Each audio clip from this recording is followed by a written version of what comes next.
Satqınların, çapqınların əlindən yazıq vətən nə görəcək günüm var.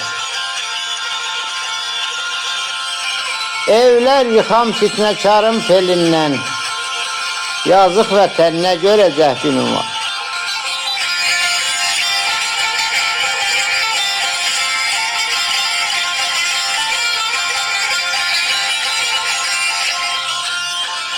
Kam almadın ata qardaş oğuldan, pöhrəsindən, şəkərindən, noğuldan, zülmükardan, fitnəkardan, çoğuldan, yazıq vətən nə görəcək günüm var.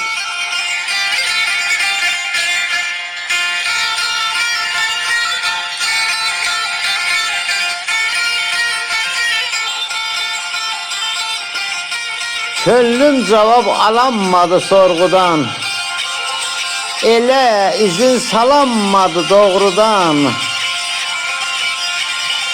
Yalancıdan, talancıdan, oğrudan, yazıq vətən nə görəcək günüm var.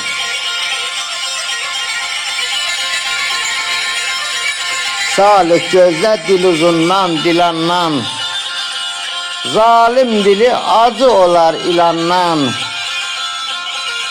Cəhalətdən, xurafatdan, yalandan, yazıq vətən nə görəcək günüm var.